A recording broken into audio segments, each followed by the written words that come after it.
Un commissaire de police néo-zélandaise a confirmé que le tireur, qui a fait 50 victimes, priant dans 2 mosquées distinctes, avait agi seul. Dans le même temps, les lois du pays font l'objet d'un contrôle approfondi à la suite de l'attaque. Le gouvernement a répondu en disant qu'il annoncerait des réformes au cours des 10 prochains jours. En un coup d'œil, la ville de Christchurch paraît être de retour au travail ce lundi, juste quelques jours après la tragédie. Pour le commerçant Peter Perrim, c'est l'occasion de se concentrer sur quelque chose d'autre que la violence qui a dévasté la ville et ses habitants.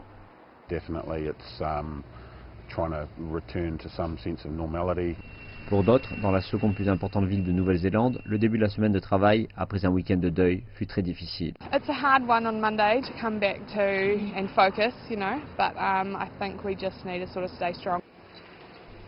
Alors que de nombreux éléments étaient familiers lundi, la police était également présente aux abords de la mosquée Al-Noor, où la plupart des victimes ont perdu la vie. I know that there is understandably both grief in New Zealand right now, but there is anger too.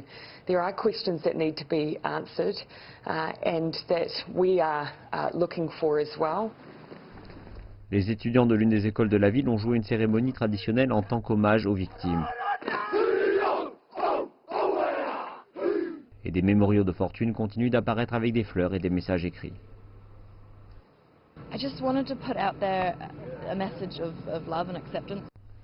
Il y a eu beaucoup de concentration non seulement sur les actes du tireur ici, mais aussi sur le fait que les attaques ont été diffusées en direct sur les médias sociaux. En dépit des appels croissants appelant les gens à ne pas visionner les 17 minutes d'images du carnage postées en ligne, beaucoup de personnes l'ont quand même fait car disponible sur une grande variété de plateformes. Facebook a indiqué avoir effacé 1,5 million de vidéos de sa plateforme dans les 24 heures de l'attaque.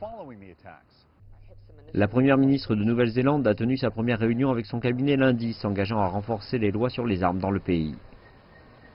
There are ways that we can bring in effective regulation of firearms that actually target those that we need to target, and that is our focus.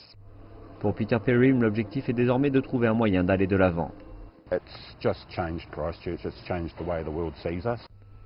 Et Peter Perrim d'ajouter que l'attaque a changé la façon dont beaucoup ici à Christchurch se perçoivent eux-mêmes.